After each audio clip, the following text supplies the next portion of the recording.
व्रत का जो नियम है वो एक ही नियम है जो शिव महापुराण के अंतर्गत है।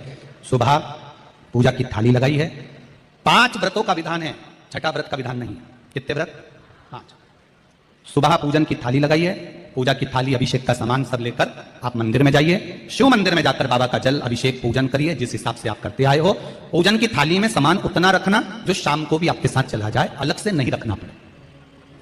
अलग से केवल शाम को दिए रखो, जल रख लो थोड़ा सा, और बाकी का जो मिष्ठान आप तैयार करोगे बस वो, बाकी का चंदन नबीर गुलाल ये सब सुबह की थाली का रखिए, थोड़ा फल जो भी रख लो।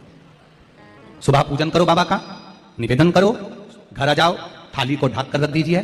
शाम को जब जाओ कोई प्रसाद उतना ही बनाओ जितना भगवान के लिए बना रही है। ये नहीं कि खीर ज्यादा बना ली तो आधी हम यहाँ ले जाएं और आधी घर के लिए छोड़ दें, नहीं, उतना ही बनाओ जितना भगवान के लिए जाएगा, जिसमें से 3 हिस्से होंगे। एक पात्र में भरकर ले जाओ, दोने ले जाओ, कटोरी ले जाओ, प्लेट ले जाओ, जो तुम्हारी मर्जी पड़े, कागज ले जाओ, जो तुम्हारा मन पड़े वो ले जाओ। 6 दिए लेकर जाओ, बाबा के मंदिर में जाकर पूजन अर्चना करो। शाम को अभिषेक नहीं करना है, केवल छींटा देना है। थोड़ा सा जल जो बचा हुआ है उसमें से थोड़ा थोड़ा छींटा देकर, जल का थोड़ा सा छींटा देकर पूजन आदि कर कर जैसी पूजन सुबह करी वैसे ही भाव से पूजन करो। 5 दिए थाली में से नीचे रख दो, 6वां दिया भी नीचे उतार दो थाली में से। 5 दिए लगाना जब प्रसाद के 3 हिस्से पूरे कर दो, प्रसाद के 3 हिस्से रख दो नीचे, फिर दिए लगा दो 5। एक दिया उठाकर जिसको जलाया नहीं है वापिस अपनी थाली में रख दो। 5 दिए प्रज्वलित कर कर बाबा को निवेदन कर दो, बाबा आज मेरा पहला पशुपति व्रत है, इसको स्वीकार करना। दिल से बाबा इस कार्य के लिए मैंने करा है, इसको स्वीकार कर लेना। बहुत सुना बाबा पशुपति व्रत में कर रही हूं, मैं भी पूर्व में ना जाने कितनी योनियां ली होंगी, कौन सा मैंने बेकार कर्म करा होगा जो आज मुझे दुख भोगना पड़ रहा है। इस दुख को आप मिटा सकते हो क्योंकि आपका नाम पशुपति नाथ है। आप इसको मिटाइए, विनय करो, बाबा से विनती करो। एक दिया, एक प्रसाद का हिस्सा थाली में लेकर आ जाओ, बाबा को निवेदन कर कर बाकी का वहां छोड़कर एक दिया एक प्रसाद का हिस्सा लेकर आ जाओ। एक दिया एक प्रसाद का हिस्सा लाए, घर के अंदर प्रवेश करते समय सीधे हाथ की ओर बैठकर अपने घर की ओर मुख कर कर सीधे हाथ की ओर उस दिए को घर के बाहर प्रज्वलित कर दो। भगवान से विनती करो, भोलेनाथ आप मेरे घर में प्रवेश कर कर मेरा कार्य सिद्ध करें। बाबा को निवेदन कर कर अंदर जाइए। भोजन करने से पहले जो मीठा है, एक हिस्सा प्रसाद का है, उसको खा लीजिए। उस हिस्से में से किसी को नहीं देना, चाहे घर में बच्चे हों चाहे बड़े हों, उस प्रसाद का हिस्सा केवल तुमको खाना। पहले प्रसाद खाइए, उसके बाद में फिर भोजन करिए। एक समय फलाहार कर सकते हो, दूसरे समय भोजन कर सकते हो। इसमें जरूरी नहीं कि आपको मीठा ही खाना है। शाम का जो प्रसाद बनेगा वो मीठे का ही भोग लगेगा। सवेरे आप आराम से नमकीन का भी फलाहार कर सकते हो, मीठे का भी फलाहार कर सकते हो। फलाहार के लिए कोई मना नहीं है, फलाहार आप कैसा भी कर सकते हो। पर भोजन जब करोगे, अन्न जब खाओगे, जब पहले भगवान का प्रसाद खा लो। 4 पशुपति व्रत पूर्ण हो, बीच में अगर कहीं रजस्वला धर्म आ गया, आपको पूजन नहीं करना है, घर में कोई सूतक सावड़ आ गया, या कोई व्रत फंस गया, एकादशी आ गई, या कोई व्रत आ गया, तीज आ गई, चतुर्थी आ गई, जिसका व्रत करते हुए आए हो, तो पशुपति व्रत उस दिन मत करो, फिर अगले सोमवार कर लेना। 3 हो गए, एक रह गया बीच का, उसको अगले में करो, वो चौथे में गिनती में आ जाएगा। 5वां छूट गया, कोई बात नहीं, 1 महीने बाद तो होगा, 8 दिन बाद तो होगा, 15 दिन बाद तो होगा, फिर उसको गिन लो, 5वां हो जाएगा। महाराज ऐसे 5वां व्रत जब आए, 5वें व्रत के दिन शाम को जब पूजन करने जाओ, एक श्रीफल, कुछ रुपए, 11 रुपए आदि जो भी है, नारियल पर रखकर बाबा को विनय कर कर, बाबा आज मेरा पशुपति व्रत पूर्ण हो रहा है, आपकी कृपा हो, मेरी झोली भरना बाबा, विनती करो। और वो श्रीफल रुपया रखकर 5 दिए लगाकर, एक दिया वापिस लेकर, एक हिस्सा प्रसाद का लाकर दहली पर अपने वही दिया लगाकर अंदर प्रवेश कर कर भोजन ग्रहण करो। बाबा को निवेदन कर लो। पशुपति व्रत का कोई उद्यापन नहीं है, पशुपति व्रत का एक ही उद्यापन है, जो श्रीफल और 11 रुपए आपने मंदिर में रखे हैं, वो उद्यापन के भाव से रखे हैं, भगवान को नमन कर कर रखे हैं। ये पशुपति व्रत। अब दुनिया के लोग इसको पशुपति व्रत को कहीं इतनी बत्ती लगा दो, तो इतनी बत्ती का दिया लगाओ, तो ऐसा करो, तो गलत। उसका नियम जो है वो एक ही, उस नियम के अलावा कोई नहीं। आप प्रेम से करो, स्नेह से करो, उसको दिल से विचारो, मन से विचारो। शंभो शरणे मांगो घड़ी रे घड़ी, दुख काटो दया करी निदर्शन। आप दिल से उसका स्मरण, ये पशुपति व्रत है। एक व्रत करने के बाद अगला जब व्रत करो तो थोड़ा रुक कर करना, एक साथ लगे लगाए व्रत ना करिएगा, थोड़ा रुक कर करिए। इंतजार करो 3 महीने का कि बाबा मेरी ऊपर कृपा जरूर करेगा। दिल से करा है तो वो दिल से देगा, झोली भर कर देगा, ये निश्चित है। उसका व्रत फल देता है। करना जरूरी नहीं है कि व्रत माताएं करेंगी, पुरुष कर सकता है, बच्चे कर सकते हैं, बूढ़े कर सकते हैं, बड़े कर सकते हैं, बेटा बेटी कर सकते हैं, नवयुवक बच्चे कर सकते हैं, पर दिल से करो उस पशुपति व्रत। कोई आपका दूसरा व्रत फंस गया है तो पशुपति व्रत को छोड़ दो। उस दिन आपका जो व्रत है, एकादशी हो, चतुर्थी हो, तीज हो, छठ हो, उसको कर लो। नवरात्रि फंस गए, नवरात्रि कर लो, उसके बाद कर लेना पशुपति। जितने व्रत रह जाए उस व्रत को बाद में। महाराज शिव कृपा। व्रत एक ही मंदिर में करना, जिस मंदिर में पहला व्रत करा है उसी मंदिर में 5 व्रत करना।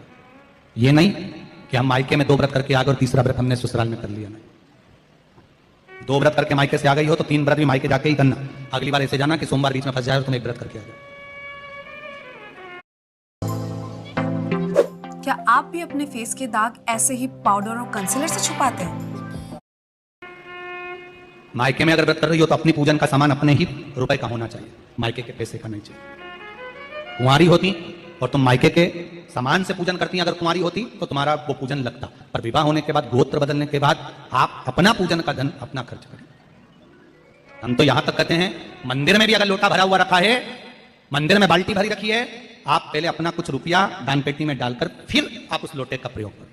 पीपल के पेड़ के नीचे पूजन करने गए, आंवले के पेड़ के नीचे पूजन करने गए, बड़ के पेड़ के नीचे पूजन करने गए, किसी की लगी लगाई थाली मिल गई, सामान मिल गया, उसके सामान में से आप मत चढ़ाइए। आपके पास जो सामग्री है आप उससे पूजन करें। अपने पड़ोसी से 1 रुपया भी मांगकर भगवान को मत दीजिए। जिस भगवान को देते हो उस भगवान को बुरा लगता है कि मेरे सामने खड़ी होकर हाथ पड़ोसी के आगे फैला रही है, तुम मुझसे मांग, मैं तुझे झोली भर कर दूं। प्राप्त हुआ। बहुत सुंदर प्रश्न है आपका गुरुजी। पशुपति व्रत में जो 6 दिए लगाए जाते हैं उसमें बत्ती गोल लगाना चाहिए कि लंबी लगाना चाहिए? प्रश्न बहुत अच्छा है, एक बार जोरदार ताली बजाओ भगवती साहू के लिए। बहुत अच्छा प्रश्न। हमने पहले भी कथा में कहा कि शंकर भगवान के मंदिर में पार्वती भी है, शिव भी है, दोनों विराजमान है। आप दोनों तरह की बत्ती शंकर के मंदिर में लगा सकते हैं। जहां देवी के मंदिर में अकेली देवी होती है तो वहां पर फिर लंबी बत्ती का क्रम आ जाता है। पितरों की पूजा हो रही होती है, लंबी बत्ती का क्रम आ जाता है। पर जहां पर देवादिदेव महादेव भी हैं, पार्वती भी है, वहां आप गोल भी बत्ती समर्पित कर सकते हो, लंबी भी बत्ती लगा सकते हो, उसमें कहीं दोष नहीं आएगा। फिर आपने वर्णन करा 5वां व्रत पूर्ण होने पर 108 पुष्प या चावल बेलपत्र चढ़ाते हैं। सबको एक साथ चढ़ा देना चाहिए कि एक एक करके चढ़ाना चाहिए? वैसे शास्त्र रीति के अनुसार पशुपति व्रत में जो 5वां सोमवार पूर्ण होगा और आप 108 अगर कोई वस्तु चढ़ा रहे हो तो एक एक कर श्री शिवाय नमस्तुभ्यम, श्री शिवाय नमस्तुभ्यम, एक एक कर चढ़ाना चाहिए। एक साथ हाथ में लिया और एक साथ नहीं चढ़ाना, एक एक कर समझ। बहुत अच्छा प्रश्न है। एक प्रश्न जो आपने किया था उसका उत्तर इस कथा में चल रहा है, नंदी वाला। जो प्रश्न आपने तीसरा करा है उसका उत्तर इस कथा में चल रहा है। ये आप कहते हो कि मंदिर से जाते समय नंदी के कानों में कहकर चले जाओ। बैठिए बैठिए बैठिए। बहुत सुंदर प्रश्न है आपके, बहुत भाव से और आनंद से आपने करा। जनमानस के कल्याण के प्रश्न है ये, केवल आपके लिए नहीं है, ये सबके लिए इतने जोरदार प्रश्न है। जो गलती भी करते होंगे तो उसको सुधार सकते। आपने कहा कि नंदी के कानों में कहना चाहिए। लोग हंसते हैं, कहते हैं बताओ वो नंदी के कानों में भगवान को कहना चाहिए। वैसे तो हम आपको एक बात बताते हैं कि दुनिया के लोग किसी दूसरे धर्म की कभी हंसी नहीं उड़ाते। दुनिया के लोगों को दूसरे का धर्म अच्छा लगता है। दुनिया के लोग सबसे ज्यादा हंसी उड़ाते हैं तो हमारे सनातन धर्म की ही उड़ाते हैं, और खुद उड़ाते हैं, दूसरा उड़ाने वाला नहीं होता। दूर के ढोला में समझ में आते हैं, उसका धर्म में समझ में आ गया, उनका क्या ऐसा है, आओ कुछ नहीं, उनके धर्म में ऐसा है, कितना आनंद हमें दूसरे के धर्म में लग रहा है, और हमारा सनातन धर्म को बुरा लगता है। हमारे सनातन धर्म में बुरा लगने लगा। अरे भाई, लोग कहते हैं कि नंदी के कान में कहते हो, ये कोई हमारे पुराणों में या शास्त्रों में लिखा है? भगवती बहन साहू, आपको धन्यवाद देना चाहूंगा, एक बात कहना चाहूंगा। जितनी भी शिव महापुराण के अंतर्गत चाहे उपाय जो बताए जाते हैं कि बेलपत्री ऐसे चढ़ाना, काली मिर्च ऐसे चढ़ाना, चावल ऐसे चढ़ाना, धतूरा का क्या महत्व है, शमी के पत्ते का क्या महत्व है, बेलपत्री के पत्ते का क्या महत्व है, ये जितनी भी बातें बताई जाती हैं ये सब पुराण के अंतर्गत से बताई जाती है। अब दुनिया के लोग इसको चाहे टोटका कह दें, चाहे दुनिया के लोग इसे टोना कह दें, पर पुराण से हटकर कुछ नहीं।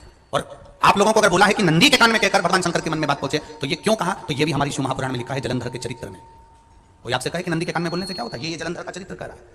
मां पार्वती जी का हस्त कमल पकड़कर जलंधर लेकर जाने लगा,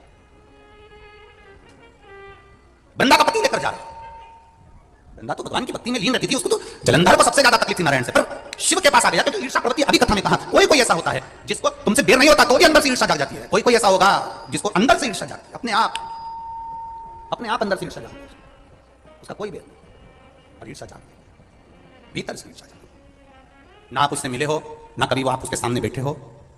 कई लोग किसी ना किसी की बुराई करते हैं तो हम लोग पूछ भी लेते हैं, क्यों साहब उनसे मिलकर आए हो क्या तुम? कभी नहीं मिल किया, कभी उनका सामना हुआ नहीं हुआ, तो फिर बुराई क्यों कर? एक ने कर दी थी इसलिए हमारे ध्यान में था तो हमने भी कर दी। वो कुआं में डूब के मरेगा तो तू भी मरेगा का? नहीं। नंदी सामने बैठा है, गणेश जी को मालूम पड़ गया, कार्तिक को मालूम पड़ गया, मां पार्वती जी का हस्त कमल जलंधर ने पकड़ लिया और लेकर चला, मालूम पड़ गया, तब नहीं रहा गया। गणेश जी को क्रोध आ गया और गणेश जी महाराज आए, शिव जी को जगाने लगे, पिताजी पिताजी पिताजी कर चलाए, उठो पिताजी, पिताजी उठिए, पिताजी जागिए, पिता को जगा रहे हैं। भगवान शंकर नहीं उठे, तब में लीन थे। क्या करें हम? जलंधर के पास में इतना बल है, और पिता की आज्ञा नहीं होगी तो हम कैसे मार देंगे इसको? मारने को तो मार दें। मां ने आज्ञा करी थी कि जलंधर उसको तारकासुर को मार दो, तो कार्तिक ने तारकासुर को मार दिया। शिव जी की आज्ञा नहीं तो हम इसको कैसे मारें? क्या करें? सब कुछ गणेश जी ने देख लिया, शंकर जी के ऊपर बहुत बहुत बहुत बहुत प्रार्थना कर देख ली, पर शंकर जी नहीं जागे। तब आखिरी में विनायक ने, गणेश ने, जितने लोग आस्था चैनल पर कथा सुन रहे हैं, जितने लोग फेसबुक यूट्यूब पर कथा सुन रहे हैं, इस बात को याद रखना कि नंदी के कान में कहने से क्या होता है वो ये इस कथा से सीख लेना। आखिरी में गणेश जी को लगा किसको कहूं, शंकर जी भी तप में है, नंदी भी तप में है, मैं किसको कहूं? शिव जी को कह के थक गया, पिताजी को बोल बोलकर थक गया, पिताजी जाते नहीं, अब मैं किसको कहूं ये बात, किससे कहूं? विनायक गए सीधे अब नंदी के पास में। नंदी भी तप में लीन थे, शंकर जी की ओर मुख था, शंकर जी की ओर मुख था। गए और जाकर तुरंत विनायक ने नंदी के कानों में जाकर कहा, नंदीश्वर, मैया का हाथ पकड़कर जलंधर लेकर जा रहा है, पिताजी तप में लीन है, कृपा करिए ना। बस केवल नंदी के कान में कहा, गणेश जी दूर हट गए। नंदी के कान में कहा, शंकर जी के नेत्र खुल गए, शिव जी के नेत्र खुले। ध्यान देना जरा, इस शिव महापुराण की, आशुतोष शिव महापुराण की कथा, जो कथा यहां कही जा रही है, ये कथा पहले के चरित्रों में सुनने को नहीं मिली होगी। जरा ध्यान देना संवाद पर, जितने लोग आस्था चैनल पर, जितने फेसबुक पर सुन रहे हैं। सनातन धर्म की हंसी उड़ाने वाले कहते हैं नंदी के कान में कहने से क्या होता है, नंदी के सामने जाकर बोलने से क्या होता है, नंदी के पास बैठकर बोलने से क्या होता है, नंदी के पास बैठकर शंकर जी का मात्र दीदार करने से क्या होता है, दर्शन करने से क्या होता है। वो अच्छे से समझ लेना, जो लोग सनातन धर्म पर उंगलियां उठाते हैं, वो अच्छे से समझ लें इस बात को। क्या होता है? नंदी तप में लीन, शिव जी तप में लीन, शिव नहीं उठ रहे। विनायक ने नंदी के कानों में जाकर दिया, नंदी के कान में जाकर कहा, नंदी के नेत्र नहीं खुले। नेत्र किसके खुले? जम के बोलो, महादेव के खुले, शिव जी के खुले। ये मन का तार, नंदी शंकर की आराधना कर रहे थे, शिव अपनी भक्ति में डूबे थे। यहां कहा, यहां पहुंचा, जो दिल में था उस तक बात पहुंच गई। नंदी के दिल में शिव थे, तुम कहे, नंदी ने शंकर तक बात पहुंचा दी। वो सूत्र जो बंधा था दिल से दिल तक का, पहुंच गया। वो सूत्र जो दिल से दिल तक बंधा हुआ था, मन से बंधा हुआ था, खबर वहां तक पहुंच गई, खबर पहुंच गई।